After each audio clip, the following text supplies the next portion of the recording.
Étudier l'idolâtrie en tant que telle, nous allons voir un des pans de cette idolâtrie est l'amour de l'argent. L'idolâtrie est toujours intimement liée aux richesses. Mais l'amour de l'argent surpasse toutes les autres formes. Dans le psaume 73:12, il est dit: Ainsi sont les méchants, toujours heureux, ils accroissent leurs richesses. Ceux qui accroissent sans cesse des richesses sont appelés des méchants. Soulignons qu'ils se considèrent heureux.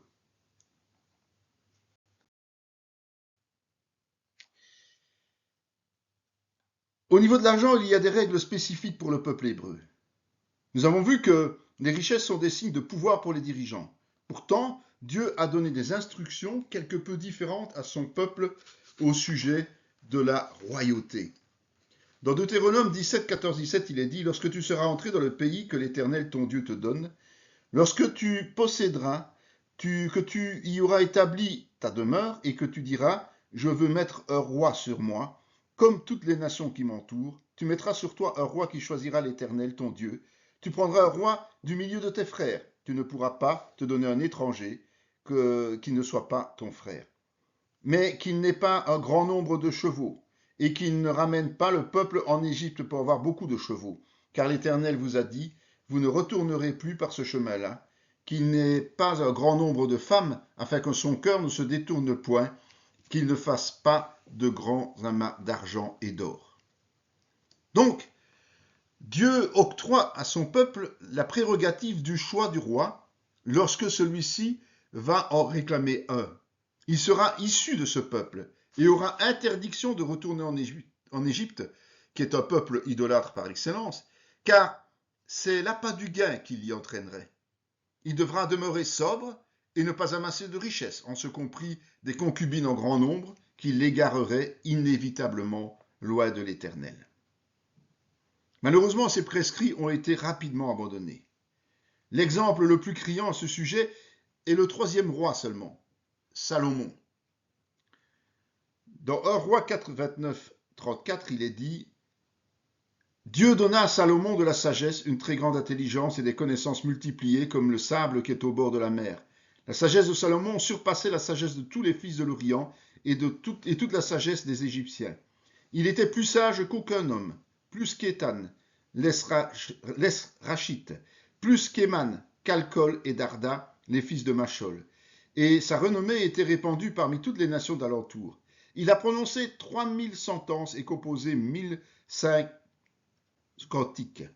Il a parlé sur des arbres, depuis le cèdre du Liban jusqu'à l'hysope qui sort de la muraille. Il a aussi parlé sur les animaux, sur les oiseaux, sur les reptiles et sur les poissons. Il venait des gens de tous les peuples pour entendre la sagesse de Salomon, de la part de tous les rois de la terre qui avaient entendu parler de sa sagesse. La qualité principale de Salomon était la sagesse universelle qui lui avait été donnée par Dieu. Elle portait sur toute la création et sur la science du pouvoir. Dans 1 roi 3, 5 à 14, il nous est dit aussi que, outre cette sagesse, Dieu a concédé une grande richesse à Salomon. Cela semble contredire les directives données au peuple dans le désert.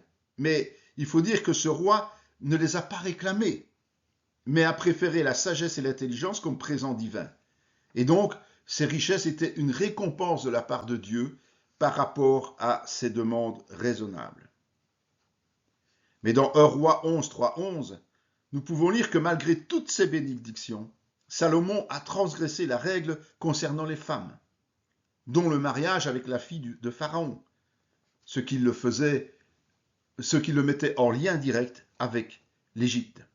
Et pour plaire à celle-ci, il est même devenu idolâtre, ce qui a provoqué la colère de Dieu et la division du royaume après sa mort. Les comportements liés à l'amour de l'argent. En fait, l'amour de l'argent engendre de très nombreuses déviances. D'abord, une insatisfaction permanente. Celui qui aime l'argent n'est pas rassasié par l'argent, et celui qui aime les richesses n'en profite pas. C'est encore là une vanité. Quand le bien abonde, ceux qui le mangent abondent. Et quel avantage en revient-il à son possesseur? sinon qu'il le voit de ses yeux. Ecclésiaste 5, 9, 10. Ne jamais être rassasié des richesses, c'est de la cupidité ou de l'avarisme.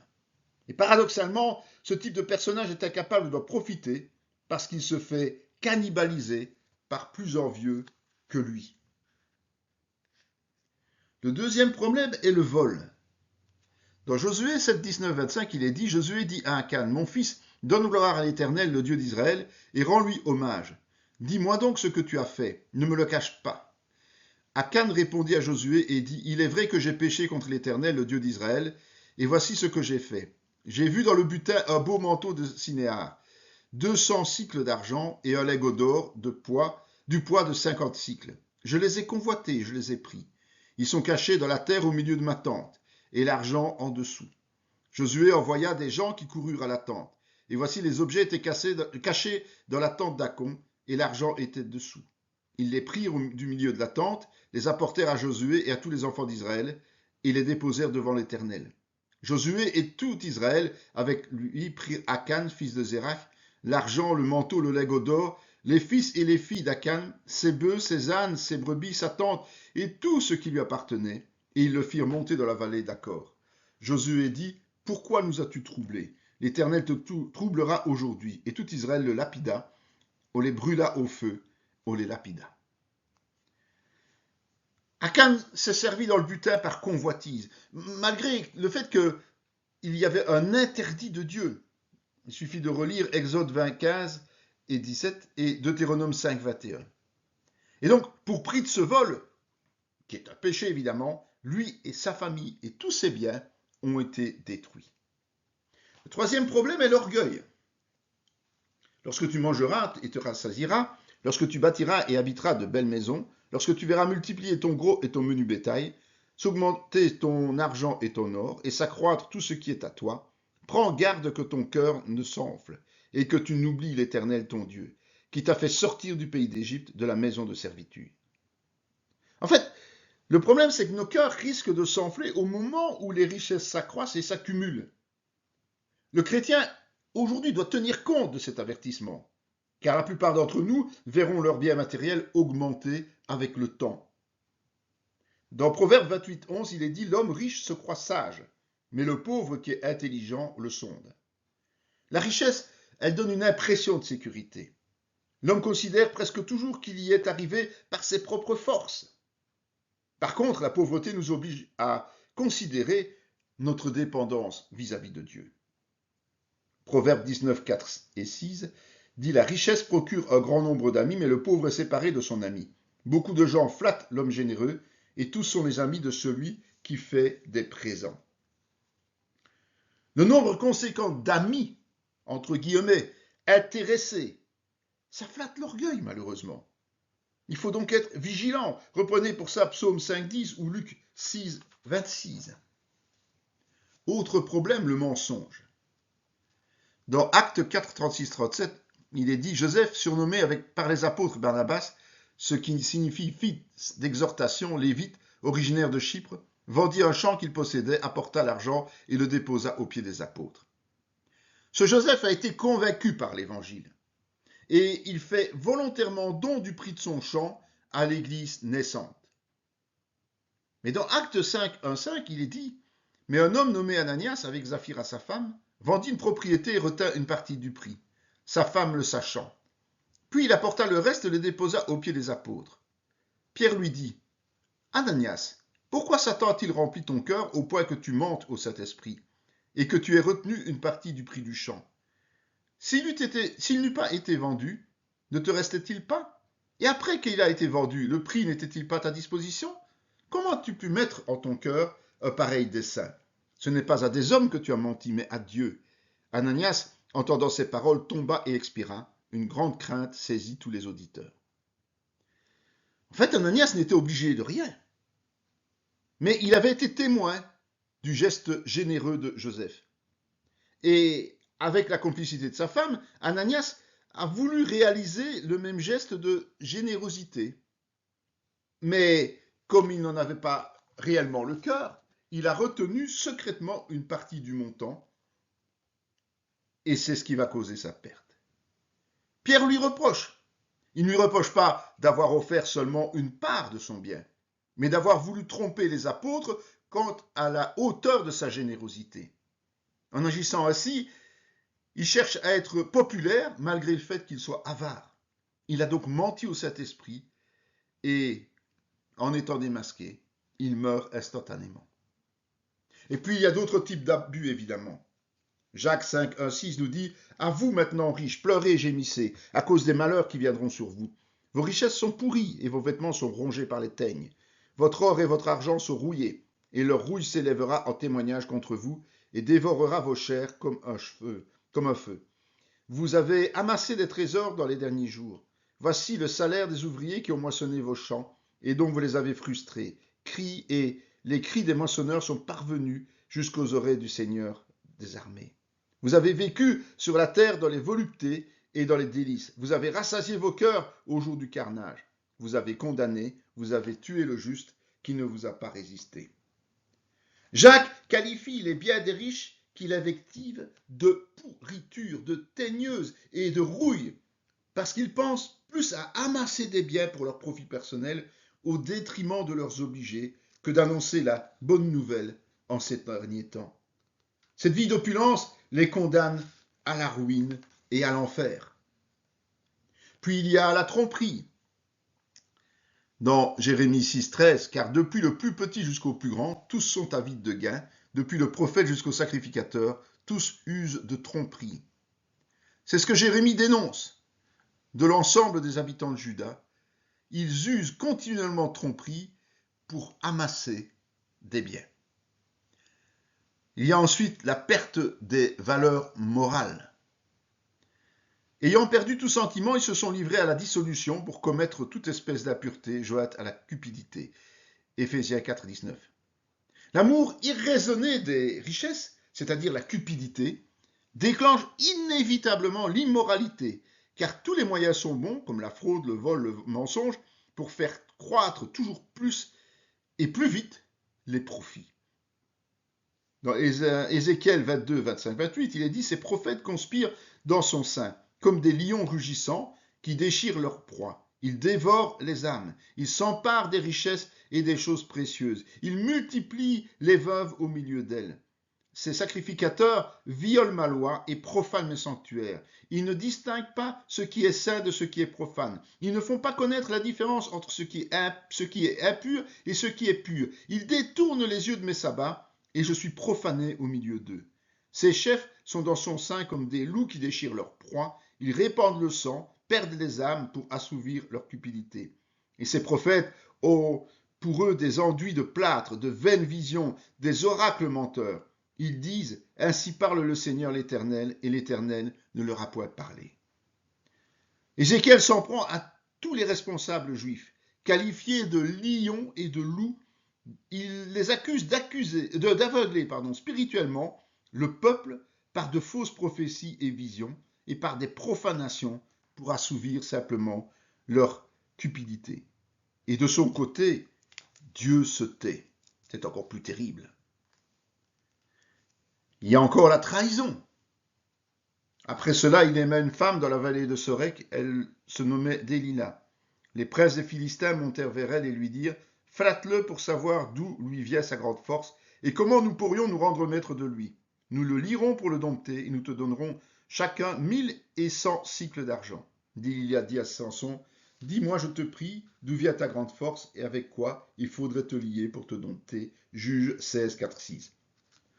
L'histoire de Samson démontre à quel point l'argent compromet l'individu. Il aime Délila, mais celle-ci lui préfère les richesses et le trahit par cupidité.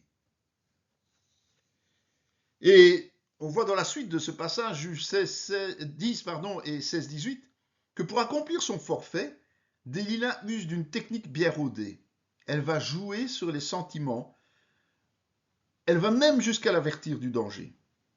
Quand elle pense avoir réussi, elle attache Samson et appelle les Philistins. Mais celui-ci, un tantinet prudent, lui a donné de fausses informations. Mais elle finira par percer son secret à l'usure.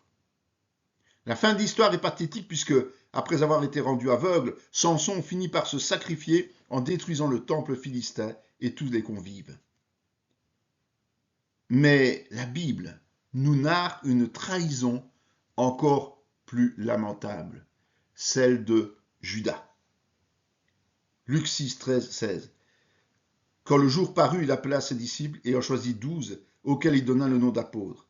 Jude, fils de Jacques, et Judas Iscariote, qui devint traître. Judas était un des 12 apôtres de Jésus. Il était donc parmi ses plus intimes. Luc n'est pas tendre avec lui puisqu'il précise qu'il devint traître. Dans Jean 12, 4, 6, il est dit, un de ses disciples, Judas Iscariote, fils de Simon, celui qui devait le livrer, dit « Pourquoi n'as-tu pas vendu ce parfum 300 deniers pour les donner aux pauvres ?»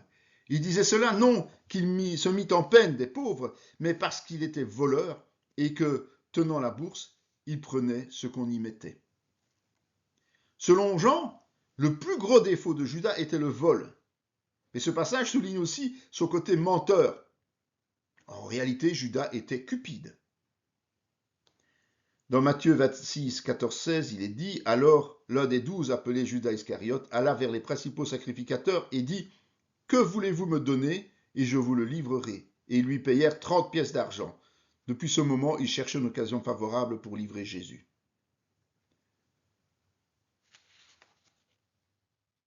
C'est Judas lui-même qui est allé vers les sacrificateurs sans en être sollicité. Et cela évidemment pour leur plus grande joie, comme on peut le lire dans Luc 22, 4, 5. Il promet la trahison contre de l'argent, sans en préciser le montant voulu. Sans négocier, il accepte l'offre de 30 pièces d'argent, soit le dédommagement pour la mort d'un esclave tué par accident. Il suffit de relire ça dans Exode 21, 34. Ce qui montre à souhait le peu de cas qu'il fait de son amitié avec Jésus. Dans Luc 22, 47, 48, il est dit, comme il parlait encore, voici une foule arriva, et celui qui s'appelait Judas, l'un des 12, marchait devant elle. Il s'approcha de Jésus pour le baiser, et Jésus lui dit, Judas, c'est par un baiser que tu livres le Fils de l'homme? Et contrairement à certaines thèses, évidemment, qui sont assez récentes dans l'histoire de l'Église, Jésus n'approuve évidemment pas cet acte de lâcheté de la part de son disciple.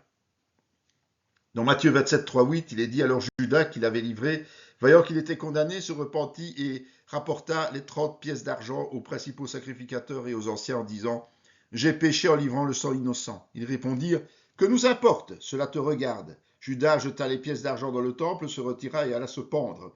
Les principaux sacrificateurs les ramassèrent et dirent, il n'est pas permis de les mettre dans le trésor sacré puisque c'est le prix du sang. Et après en avoir délibéré, ils achetèrent avec cet argent le champ du potier pour la sépulture des étrangers. C'est pourquoi ce champ a été appelé champ du sang jusqu'à ce jour.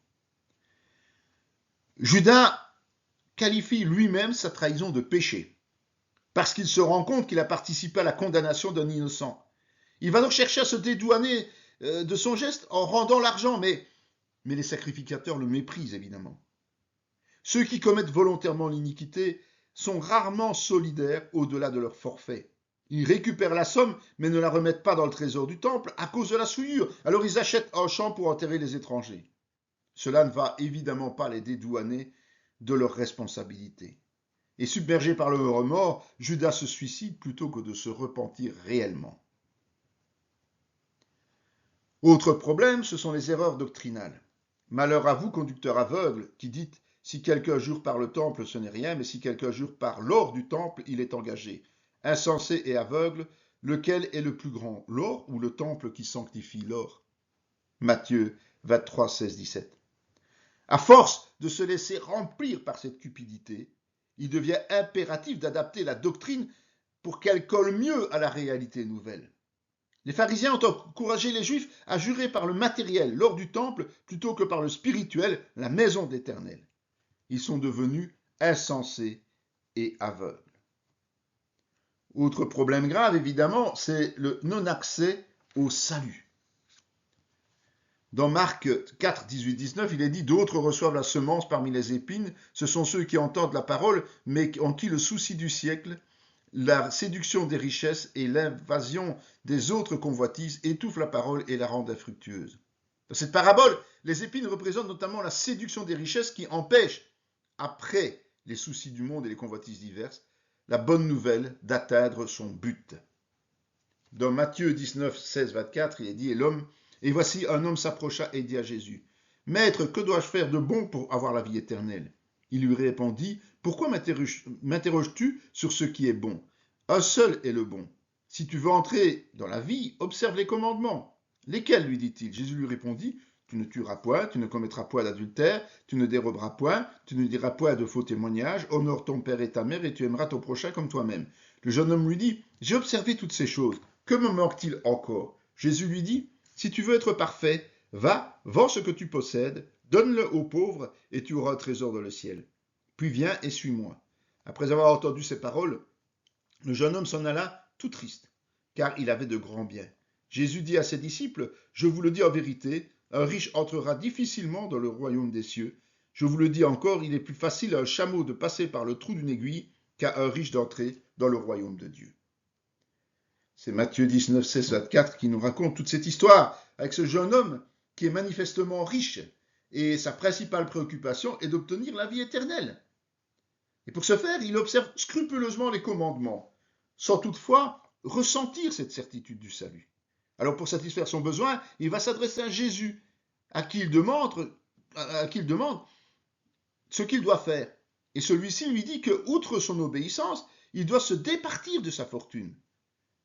C'est sans doute sa préoccupation première, avant Dieu. Et donc, il en est incapable. La conclusion est que les richesses sont un très gros obstacle, heureusement pas insurmontable, pour le salut. L'exemple positif de Zachée sera abordé un peu plus tard. Et on en arrive même à renier Dieu. Dans Job 31, 24, 27, il est dit « Si j'ai mis dans l'or ma confiance, si j'ai dit alors tu es mon espoir, si je me suis réjoui de la grandeur de mes biens, de la quantité des richesses que j'avais acquises, si j'ai regardé le soleil quand il brillait, la lune quand elle s'avançait majestueuse, et si mon cœur s'est laissé séduire en secret, si ma main s'est portée sur ma bouche, c'est encore un crime que doivent punir les juges, et j'aurais renié le Dieu d'en haut. » Job considère que placer sa confiance et sa réjouissance dans les biens matériels est un crime punissable envers Dieu parce qu'on le renie. Notons que la séduction de l'argent naît secrètement et progressivement, ce qui la rend d'autant plus dangereuse pour l'homme. Dans 1 Timothée 6, 10, 11, il est dit « Car l'amour de l'argent est une racine de tous les maux. Et quelques-uns, en étant possédés, se sont égarés loin de la foi et se sont jetés eux-mêmes dans bien des tourments. Pour toi, homme de Dieu, fuis ces choses et recherche la justice, la piété, la foi, la charité, la patience et la douceur. » Selon Paul, l'amour de l'argent est la racine de tous les maux, c'est-à-dire le point de départ des péchés, au point de provoquer l'égarement dans la foi et de nombreux tourments. Cette mise en garde est très sérieuse, alors qu'on entend de plus en plus de prédications et d'exhortations autour de l'évangile que l'on appelle de prospérité. Dans Jacques 4, 4, 5, il est dit « Adultères que vous êtes, ne savez-vous pas que l'amour du monde est inimitié contre Dieu? Celui donc qui veut être ami du monde se rend ennemi de Dieu. Croyez-vous que l'Écriture parle en vain? C'est avec jalousie que Dieu chérit l'Esprit qu'il a fait habiter en nous. » Jacques ajoute que ceux qui aiment l'argent sont des adultères et des ennemis de Dieu. Rien que cela, le chrétien qui s'y adonne attise inévitablement la jalousie de Dieu. Dans Jérémie 12, 1, 2, « Tu es trop juste, Éternel, pour que je conteste avec toi. Je veux néanmoins t'adresser la parole sur tes jugements. Pourquoi la voie des méchants est-elle prospère? Pourquoi tous les perfides vivent-ils en paix? Tu les as plantés, ils ont pris racine, ils croissent, ils portent du fruit. Tu es près de leur bouche, mais loin de leur cœur. » Les propos de Jérémie permettent de comprendre que malgré les apparences, les richesses ne sont absolument pas signes de bénédiction, même si les apparences peuvent être trompeuses. Évitons donc d'envier les riches. Et puis on finira par la déification personnelle. La prophétie qui est adressée au prince de Tyr, rappelons-le, il symbolise Satan, selon de nombreux exégètes, souligne les risques encourus à ceux qui idolâtrent l'argent. « Fils de l'homme, dit au prince de Tyr, ainsi parle le Seigneur éternel. Ton cœur s'est élevé et tu as dit, je suis Dieu, je suis assis sur le siège de Dieu, au sein des mers. Toi tu es homme et non Dieu, et tu prends ta volonté pour la volonté de Dieu. Voici, tu es plus sage que Daniel, rien de secret n'est caché pour toi. Par ta sagesse et ton intelligence, tu t'es acquis des richesses, tu as amassé de l'or et de l'argent dans tes trésors. Par ta grande sagesse et par ton commerce, tu as accru tes richesses, et par tes richesses, ton cœur s'est élevé. Ézéchiel 28, 2, 6. L'élévation du cœur du prince est survenue avec les richesses d'or et d'argent. Selon lui, il les a acquises par ses propres capacités. Il laisse ainsi place à l'orgueil qui le mène à se prendre finalement pour Dieu, même si ce sont ses propres volontés. C'est pourquoi ainsi parle le Seigneur l'Éternel, parce que tu prends ta volonté pour la volonté de Dieu. Voici, je ferai venir contre toi des étrangers les plus violents d'entre les peuples. Ils tireront l'épée contre ton éclatante sagesse, et ils te souilleront ta beauté. Ils te précipiteront dans la fosse, et tu mourras comme ceux qui tombent percés de coups au milieu des mers. Confondre Dieu et soi-même est lamentable, et ça mène inexorablement à la ruine et à une mort violente. La liste des dérapages liés à l'idolâtrie de l'argent est si vaste qu'il est indispensable que nous restions vigilants dès que nous sommes confrontés à des biens matériels.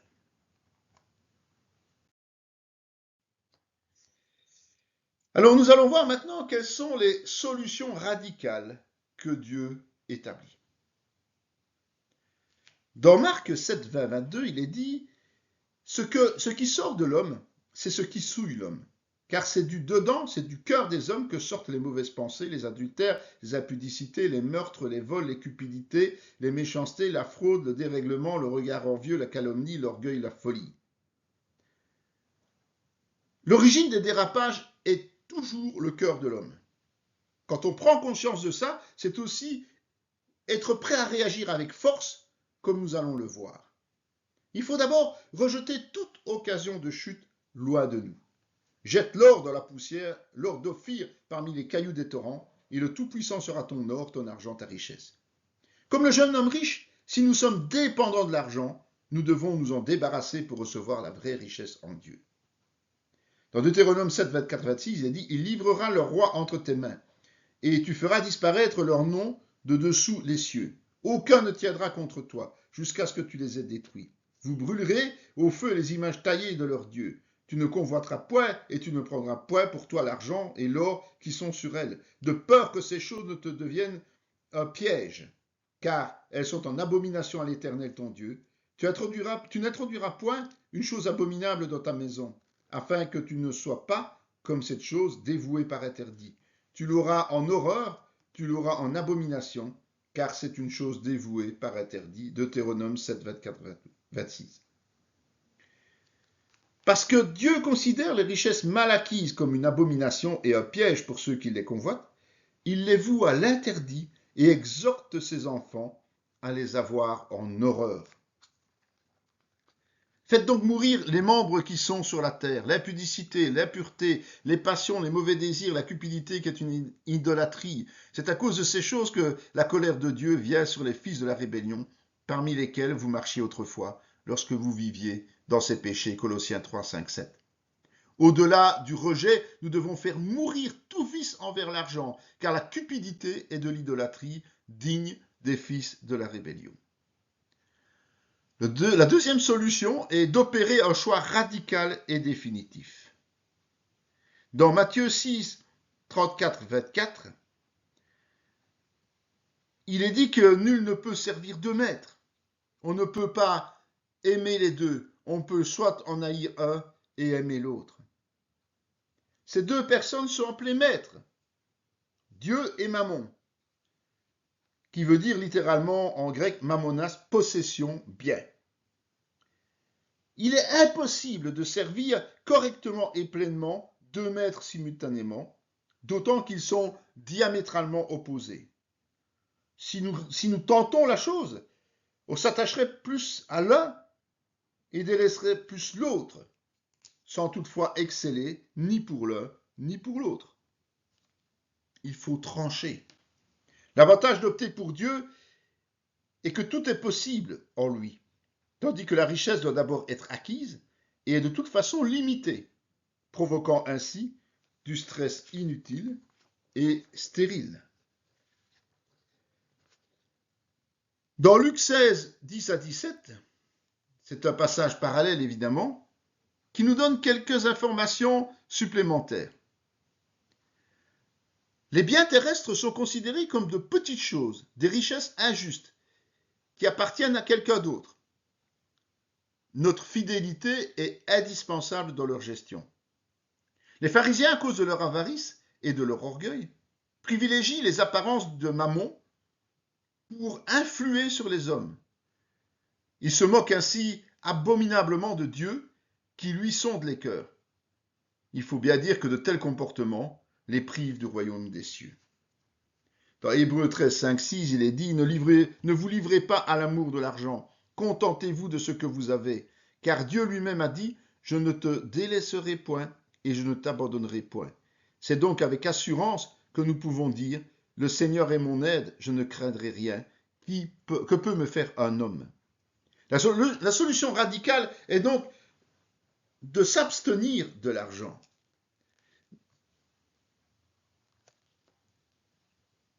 Et de se contenter de ce que Dieu nous donne, lui qui est fidèle envers ses enfants. Et la troisième solution, c'est de couper les ponts avec ceux qui s'y adonnent.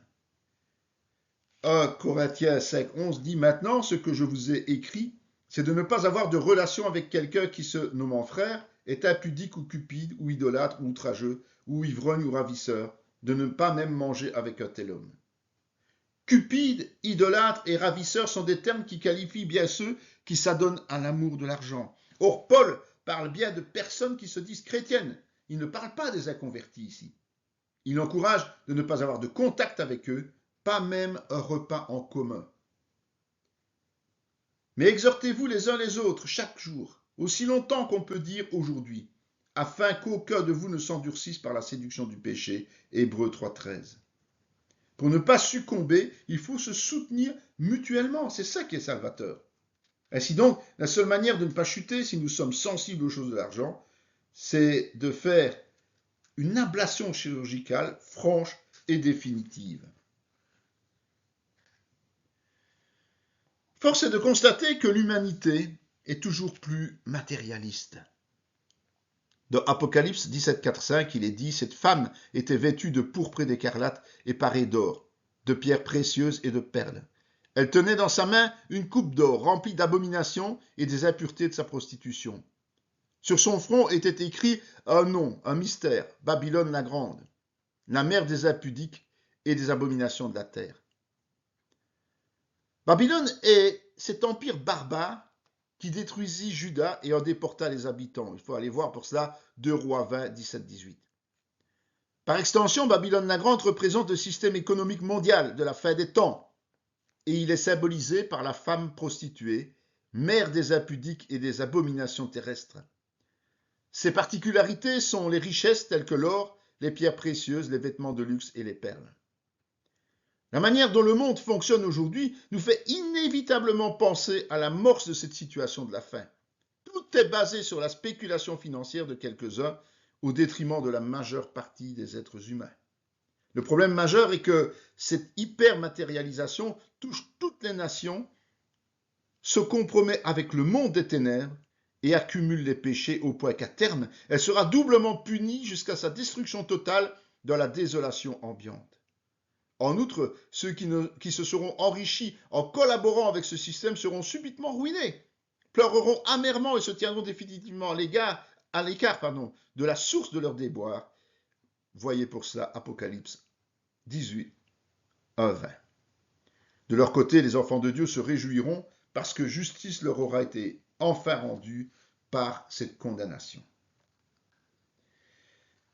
Quelles sont les conséquences communes à toutes les idolâtries ? On a déjà partiellement soulevé le voile sur ce qui attend ceux qui s'adonnent à l'idolâtrie, en particulier à l'amour de l'argent. D'abord, il y aura un jugement soudain et inévitable.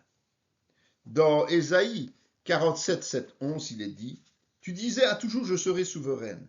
Tu n'as point mis dans ton esprit, tu n'as point songé que cela prendrait fin. Écoute maintenant ceci, voluptueuse, qui t'assied avec assurance et qui dit en ton cœur, moi et rien que moi. Je ne serai jamais veuve et je ne serai jamais privée d'enfant. Ces deux choses t'arriveront subitement, au même jour, la privation d'enfants et le veuvage. Elles fondront en plein sur toi, malgré la multitude de tes sortilèges, malgré le grand nombre de tes enchantements. Tu avais confiance dans ta méchanceté, tu disais, personne ne me voit. Ta sagesse et ta science t'ont séduite, et tu disais en ton cœur, moi et rien que moi. Le malheur viendra sur toi, sans que tu n'en vois l'aurore. La calamité tombera sur toi, sans que tu puisses la conjurer, et la ruine fondra sur toi, tout à coup, à l'improviste. Les gens cupides et orgueilleux sont égoïstes. Ils font preuve d'une assurance arrogante, se fiant à leurs propres capacités et s'appuyant sur des pratiques occultes. Ce comportement accumule nombre de péchés et les aveugle. Ils pensent agir avec sagesse, mais ils s'égarent toujours plus. Le malheur, les calamités et finalement la ruine éternelle tomberont sur eux à l'improviste, sans aucune alternative positive.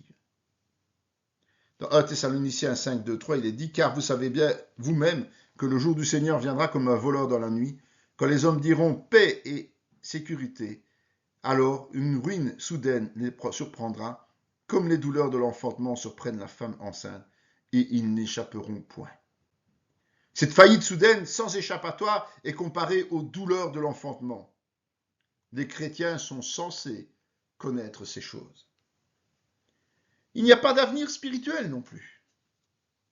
Dans 1 Jean 2, 15, 17, il est dit « N'aimez point le monde, ni les choses qui sont dans le monde.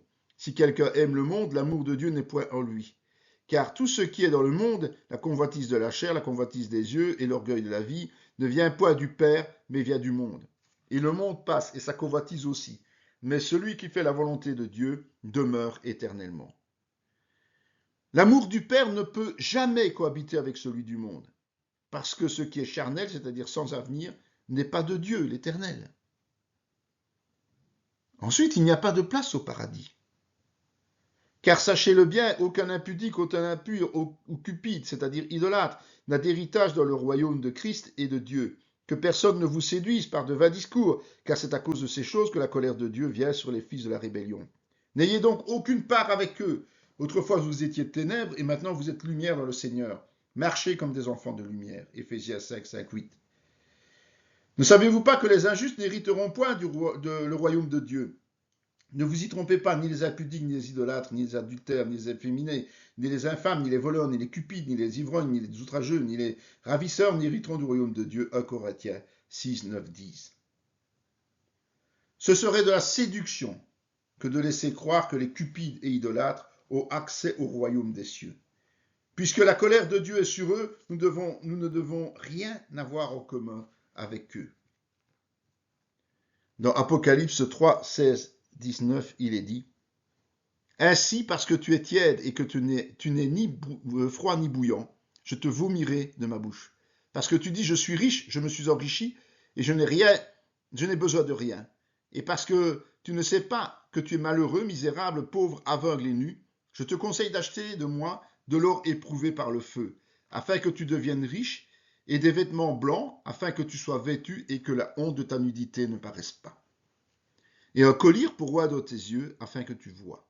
Moi, je reprends et je châtie tous ceux que j'aime, aie donc du zèle et repens-toi. » La tiédeur, c'est-à-dire se satisfaire de ce que l'on a, est fait sans prendre d'engagement ferme envers Dieu, induit le même sort. Seule la repentance et la volonté de changement inverseront la tendance. Et enfin, le tourment éternel. L'histoire de l'homme riche et de Lazare dans Luc 16, 19, 25 est édifiant. Le riche a vécu avec tiédeur. Il se contentait de vivre somptueusement, tandis que le pauvre, lui, souffrait quotidiennement. À leur mort, dans le séjour des morts, les choses sont diamétralement différentes. Le riche subit les conséquences d'une sécheresse extrême au niveau spirituel, tandis que le pauvre est accueilli dans le sein d'Abraham, où il est consolé.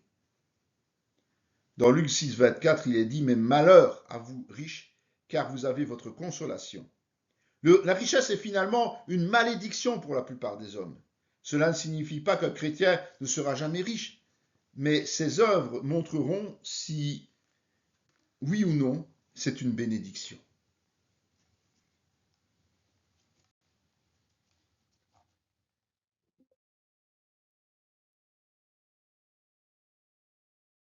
Il y a des choses bien plus importantes que l'argent.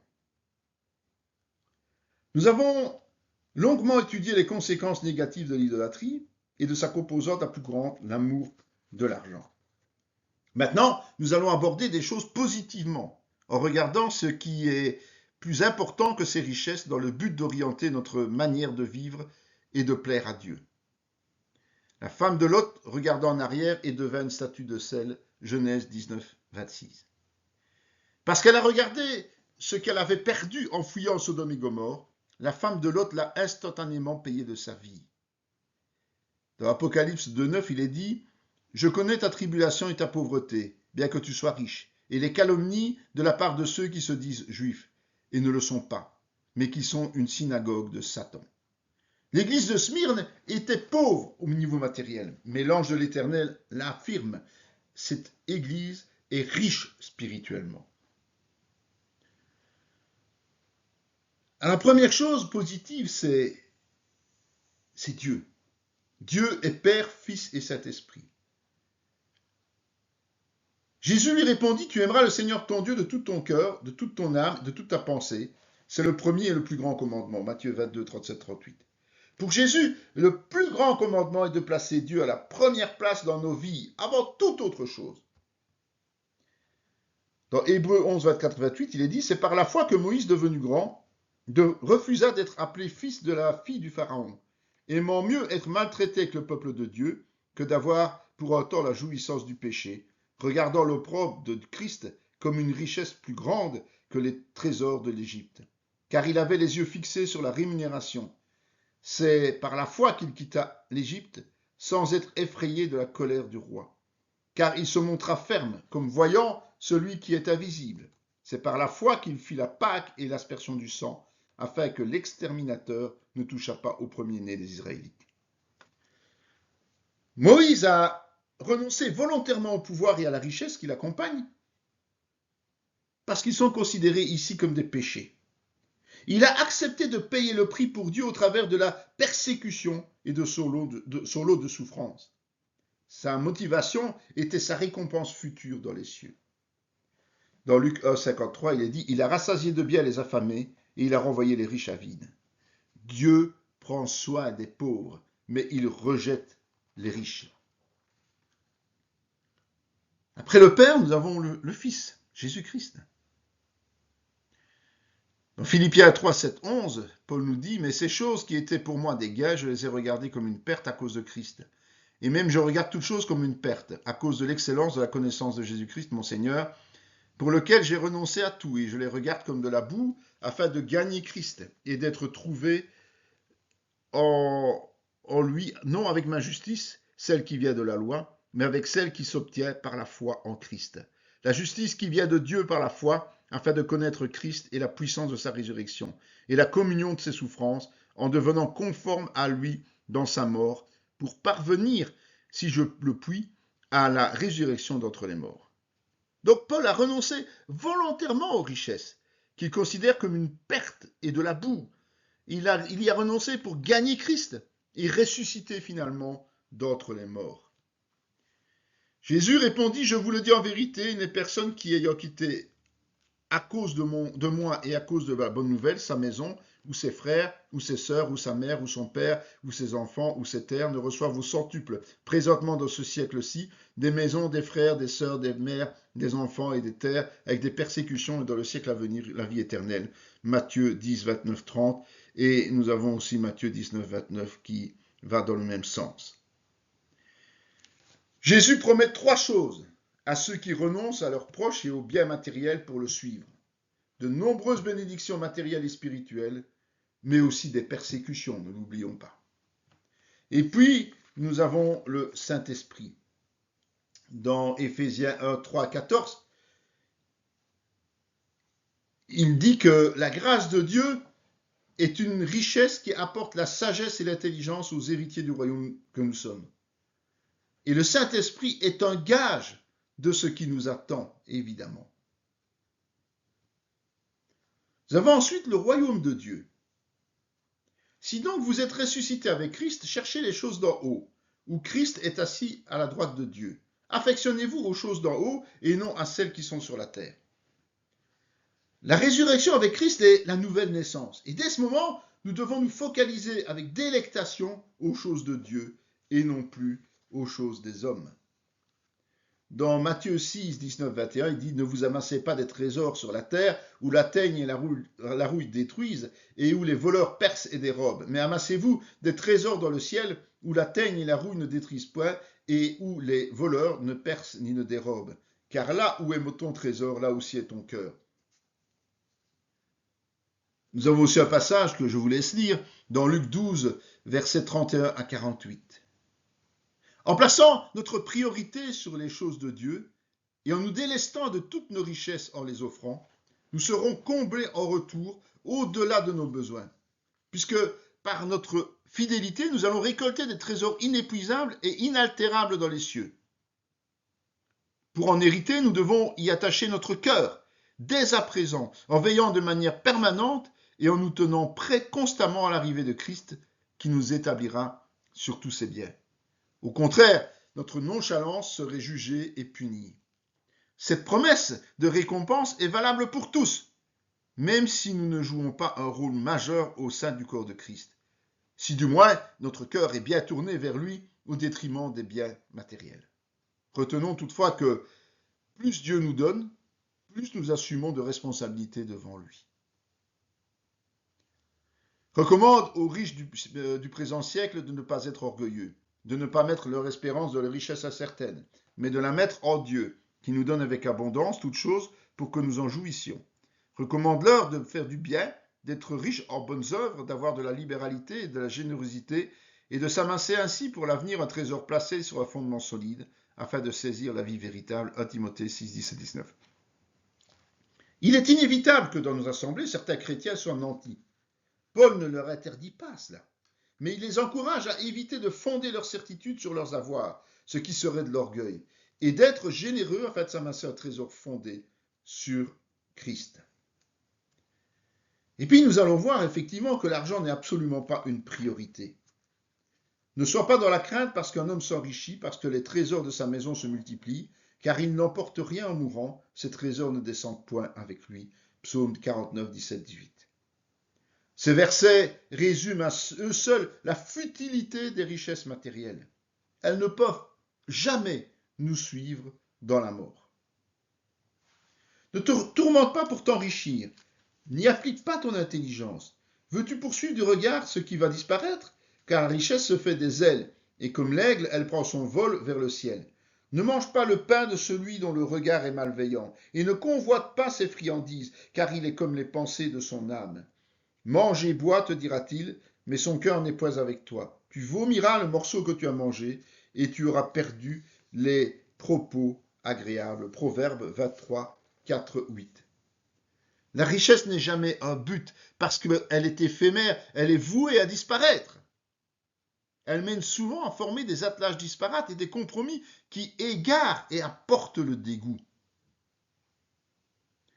Dans Luc 12, 15 à 21, il est dit « Gardez-vous avec soin de toute avarice, car la vie d'un homme ne dépend pas de ses biens, fût-il de l'abondance. » Il leur dit cette parabole. Les terres d'un homme riche avaient beaucoup rapporté, et il raisonnait en lui-même, disant « Que ferai-je? Car je n'ai pas de place pour serrer ma récolte. Voici, dit-il, ce que je ferai. J'abattrai mes greniers, j'en bâtirai des plus grands. J'y amasserai toute ma récolte et tous mes biens. Et je dirai à mon âme, tu as beaucoup de biens, en réserve pour plusieurs années. Repose-toi, mange, bois et réjouis-toi. Mais Dieu lui dit insensé, cette nuit même ton âme te sera redemandée, et ce que tu as préparé, pour qui cela sera-t-il? Il en est ainsi de celui qui amasse des trésors pour lui-même et qui n'est pas riche pour Dieu. La vie ne dépend nullement de nos richesses. Cet homme riche pensait avoir trouvé la paix et la longévité parce qu'il avait amassé abondamment. En réalité, ce raisonnement cupide et égocentrique n'a aucun sens car nous ne connaissons pas la longueur de notre vie et tous les aléas. La priorité absolue est Dieu, notre seule richesse éternelle. L'exemple de Jésus. Et voici à quel signe vous le reconnaîtrez, vous trouverez un enfant emmailloté et couché dans une crèche, Luc 2, 12. Jésus est né et a été placé dans une auge. Cela souligne la précarité de vie de ses parents. Et quand les jours de leur purification furent accomplis, selon la loi de Moïse, Joseph et Marie le portèrent à Jérusalem pour le présenter au Seigneur, et suivant ce qui est écrit dans la loi du Seigneur. Tout mâle premier-né sera consacré au Seigneur, et pour offrir en sacrifice 2 tourterelles ou 2 jeunes pigeons, comme cela est prescrit dans la loi du Seigneur. Pour sa présentation au temple, les parents offrent 2 pigeons, condition imposée par Dieu aux personnes ne disposant pas de richesse. Il suffit d'aller voir Lévitique 12, 6, 8. Cela démontre que Dieu ne regarde pas à la valeur de ce qu'on lui présente, mais au cœur obéissant. Jésus lui répondit, les renards ont des tanières et les oiseaux du ciel ont des nids, mais le Fils de l'homme n'a pas un lieu où il puisse reposer sa tête. Luc 9, 58. Jésus confirme qu'il ne possédait rien. Il vivait d'aumônes que Judas gérait en subtilisant une partie. Il suffit de voir Jean 12, 4, 6. Dans Philippiens 2, 5, 11, il est dit « Ayez en vous les sentiments qui étaient en Jésus-Christ, lequel, existant en forme de Dieu, n'a point regardé comme une proie à arracher d'être égal avec Dieu, mais s'est dépouillé lui-même en prenant une forme de serviteur, en devenant semblable aux hommes, et ayant paru comme un simple homme, il s'est humilié lui-même, se rendant obéissant jusqu'à la mort, même jusqu'à la mort de la croix. C'est pourquoi aussi Dieu l'a souverainement élevé et lui a donné le nom qui est au-dessus de tout nom, afin qu'au nom de Jésus, tout genou fléchisse dans les cieux, sur la terre et sous la terre, et toute langue confesse que Jésus-Christ est le Seigneur, à la gloire de Dieu le Père. Paul affirme que Jésus, homme simple et humble, n'a pas essayé d'égaler Dieu, mais qu'il s'est dépouillé pour devenir serviteur jusqu'au sacrifice suprême. En retour, évidemment, il a reçu tout pouvoir de la part du Père. Sois transportée d'allégresse, fille de Sion, pousse des cris de joie, fille de Jérusalem. Voici ton roi vient à toi, il est juste et victorieux, il est humble et monté sur un âne, le petit d'une ânesse. Zacharie 9, 9. 3 qualités sont relevées concernant ce roi. Il est juste, il est victorieux, il est humble. Ce ne sont évidemment pas les caractéristiques de la plupart des monarques qui sont décrits dans la Bible, mais le royaume de Jésus ne cessera jamais, car il est éternel, à l'inverse des autres. Après l'exemple de Jésus, l'exemple des croyants, Paul n'était pas le seul à ne faire aucun cas des richesses matérielles. Dans Actes 19, 19, il est dit « Un certain nombre de ceux qui avaient exercé des arts magiques, ayant apporté leurs livres, les brûlèrent devant tout le monde. On en estima la valeur à 50 000 pièces d'argent. » Certains nouveaux chrétiens n'ont pas hésité à brûler toutes leurs richesses, les livres de magie, malgré leur énorme valeur marchande. Ils ont compris que les valoriser en les cédant serait transmettre la malédiction aux autres.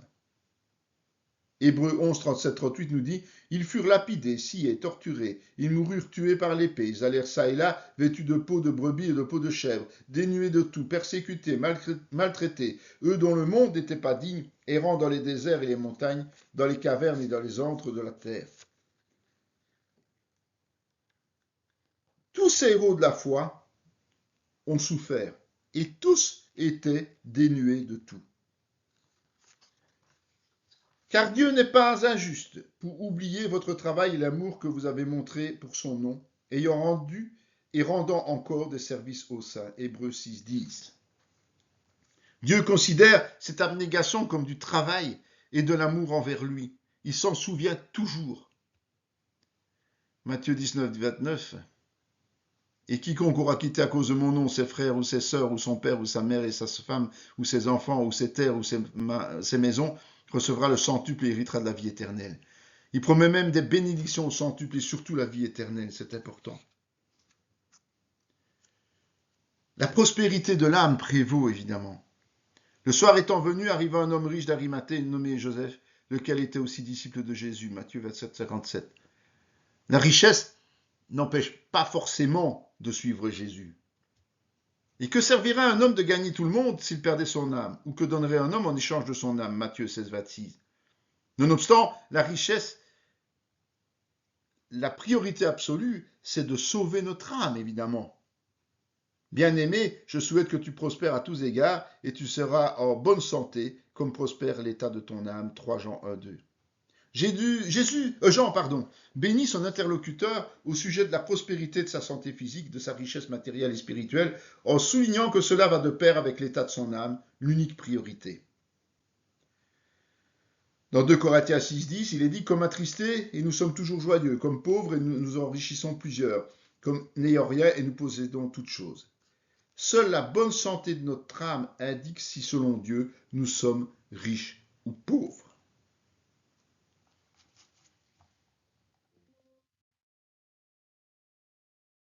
On voit qu'il faut divers attributs primordiaux.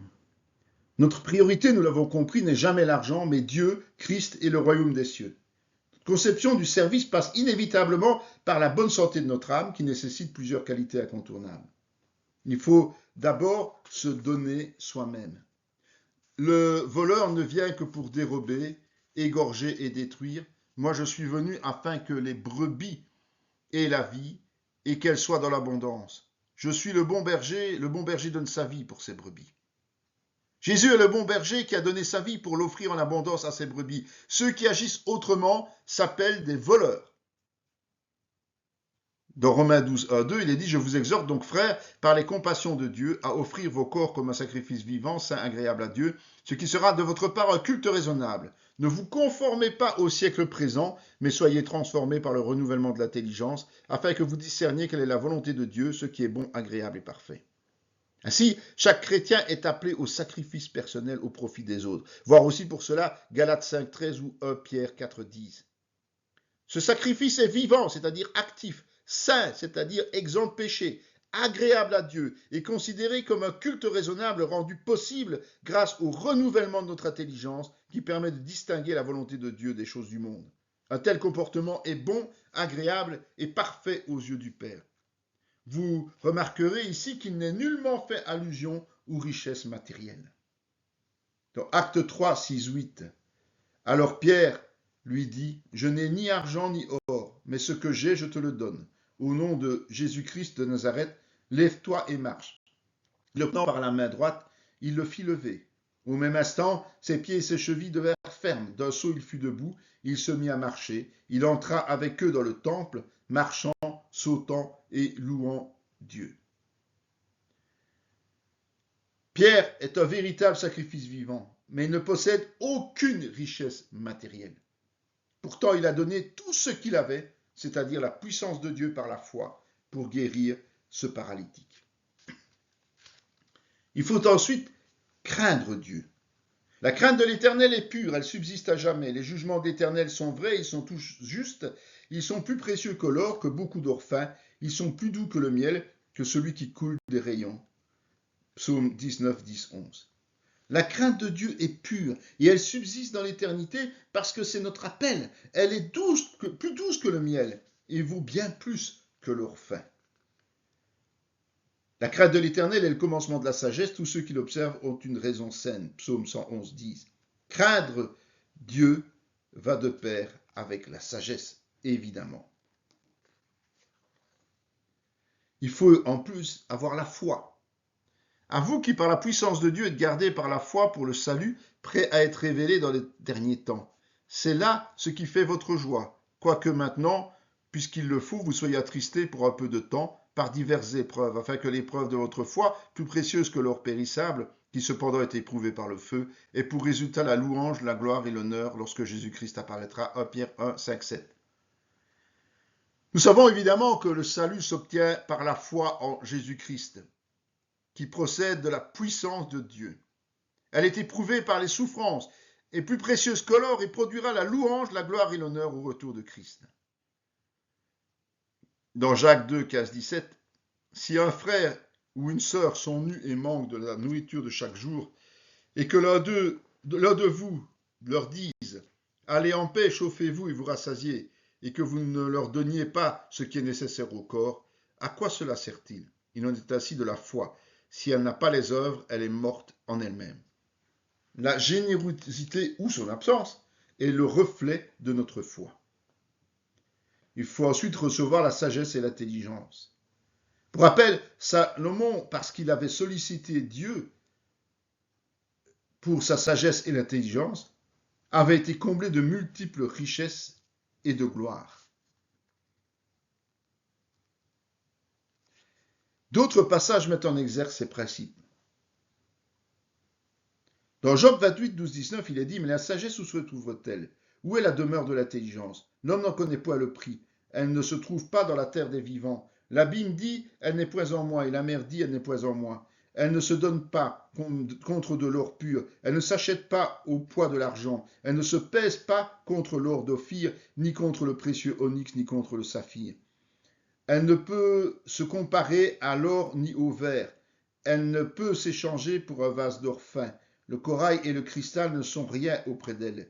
La sagesse vaut plus que les perles. La topaze d'Éthiopie n'est point son égal, et l'or pur n'entre pas en balance avec elle. La sagesse et l'intelligence proviennent de Dieu et dépassent toutes les valeurs terrestres au point qu'il soit impossible de les acheter, comme le dit Job 28, 12, 19. Dans Ecclésiaste 4, 13, 14, il est dit « Mieux vaut un enfant pauvre et sage qu'un roi vieux et insensé qui ne sait plus écouter les avis, car il peut sortir de prison pour régner et même être né pauvre dans son royaume. » Malgré la pauvreté, la sagesse prévaut, car elle mène à la réussite, au contraire du manque de sens. Heureux l'homme qui a trouvé la sagesse et l'homme qui possède l'intelligence, car le gain qu'elle procure est préférable à celui de l'argent, et le profit qu'on en tire vaut mieux que l'or. Elle est plus précieuse que les perles, elle a plus de valeur que tous les objets de prix. Les vraies richesses, la sagesse et l'intelligence procurent le bonheur, immanquablement. Préférez mes instructions à l'argent, et la science à l'or le plus précieux, car la sagesse vaut mieux que les perles, elle a plus de valeur que tous les objets de prix. Moi, la sagesse, j'ai pour demeure le discernement, et je possède la science de la réflexion. Mon fruit est meilleur que l'or pur, et mon produit est préférable à l'argent. Proverbe 8, 10, 12 et 19.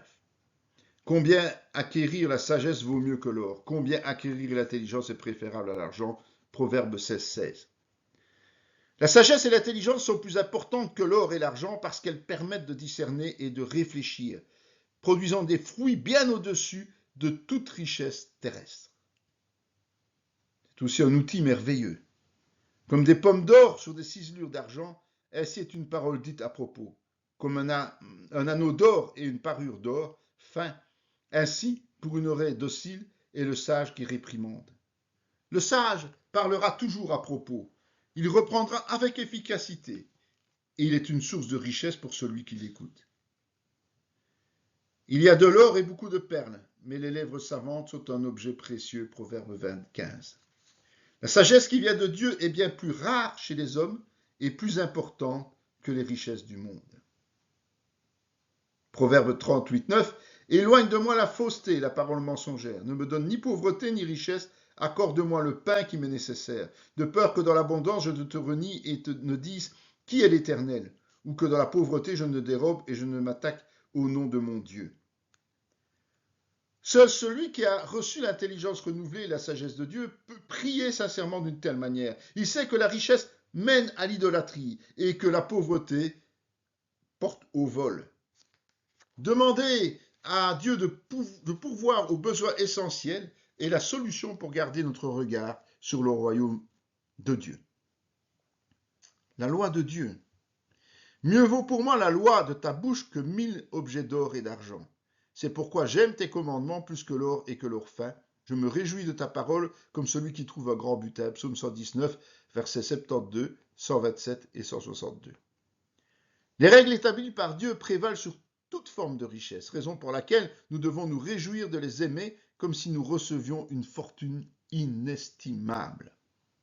Incline ton cœur vers tes préceptes et non vers le gain. Détourne mes yeux de la vue des choses vaines. Fais-moi vivre dans ta voie. Psaume 119, 36, 37. Notre prière devrait être d'implorer Dieu, de nous permettre de vivre selon sa parole et non d'accumuler les richesses des biens matériels. La correction. Si les richesses sont un piège mortel, le refus de se laisser corriger en est un autre, évidemment. car le Seigneur châtie celui qu'il aime et frappe de la verge tous ceux qu'il reconnaît pour ses fils. Hébreux 12, 6. Le châtiment de Dieu pour ceux qu'il aime est un principe biblique. Mais nous sommes jugés, nous sommes châtiés par le Seigneur afin que nous ne soyons pas condamnés avec le monde. 1 Corinthiens 11, 32. De cette manière, Dieu nous évite de tomber. Il faut aussi voir pour cela Matthieu 18, 15, 17. Dans Proverbe 13, 18, il est dit « La pauvreté et la honte sont le partage de celui qui rejette la correction, mais celui qui a égard à la réprimande est honoré. » Par conséquent, refuser de se laisser reprendre, c'est se jeter soi-même dans l'abîme spirituel, mais l'accepter, c'est occuper une place enviable dans le royaume des cieux. Et puis, il y a les bonnes actions. Le désir des justes, c'est seulement le bien. L'attente des méchants, c'est la fureur. Tel qui donne librement devient plus riche, et tel qui épargne à l'excès ne fait que s'appauvrir. L'âme bienfaisante sera rassasiée, et celui qui arrose sera lui-même arrosé. Celui qui retient le blé est maudit du peuple, mais la bénédiction est sur la tête de celui qui le vend. Celui qui recherche le bien s'attire de la faveur, mais celui qui poursuit le mal en est atteint. Celui qui se confie dans ses richesses tombera, mais les justes verdiront comme le feuillage. Celui qui trouble sa maison héritera du vent, et l'insensé sera l'esclave de l'homme sage. Le fruit du juste est un arbre de vie, et le sage s'empare des âmes. Voici le juste reçoit sur la terre une rétribution, combien plus le méchant et le pécheur. Proverbe 11, 23 à 31. Le juste désire toujours le bien. Pour cette raison, il pratique les principes de partage et de libéralité. Dans le Nouveau Testament, cela fait partie des fruits de l'esprit. Il suffit de les voir, Galates 5, 22, 23. Un tel comportement porte des fruits. Les richesses matérielles et spirituelles, la faveur des autres, les bénédictions, le pouvoir, les récompenses et la vie éternelle. Pour sa part, le méchant est jugé et condamné. Ne vous y trompez pas, on ne se moque pas de Dieu. Ce qu'un homme aura semé, il le moissonnera aussi. Celui qui sème pour sa chair moissonnera de la chair la corruption, mais celui qui sème pour l'esprit moissonnera de l'esprit la vie éternelle.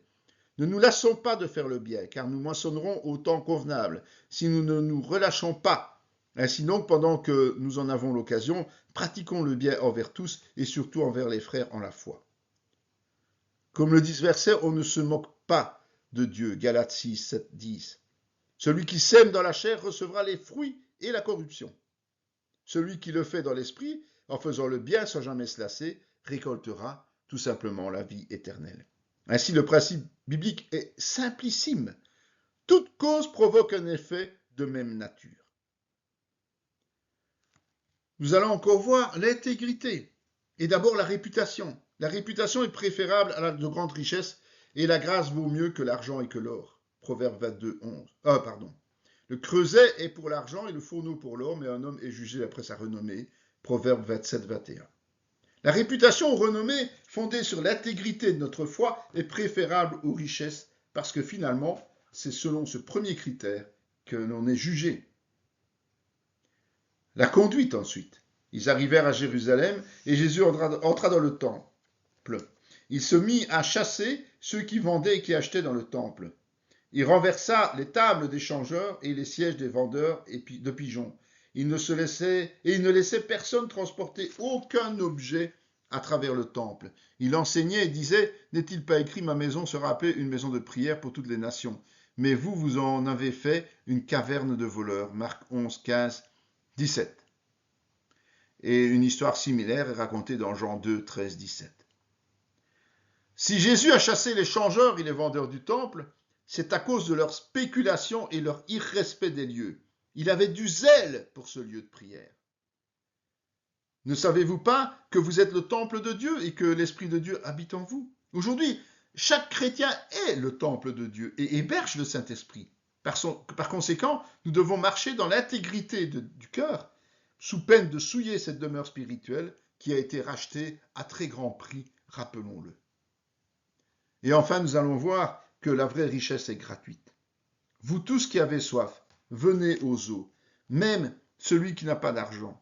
Venez acheter et manger, venez acheter le vin et du lait, sans argent, sans rien payer. Ésaïe 55, 1. Cette invitation à nous rassasier des choses de Dieu est totalement gratuite. Le royaume des cieux est encore semblable à un trésor caché dans un champ. L'homme qui l'a trouvé le cache. Et dans sa joie, il va vendre tout ce qu'il a et achète ce champ. Le royaume des cieux est encore semblable à un marchand qui cherche de belles perles. Il a trouvé une perle de grand prix, il est allé vendre tout ce qu'il avait et l'a achetée. Matthieu 13, 14, 46. Quand il découvre ce trésor, l'homme se défait de tout ce qu'il a pour l'acquérir. En fait, c'est une mutation complète qui s'opère. Voir aussi pour cela 2 Corinthiens 5, 17, 18, Philippiens 3, 7, 8. Cette vidéo fait partie intégrante de la formation en théologie pratique dispensée par la mission de théologie Emmanuel de Parakou, Bénin, sous l'autorité académique du Centre chrétien Emmanuel SBL, Spa, Belgique. Pour mieux connaître nos activités, voici nos différentes adresses.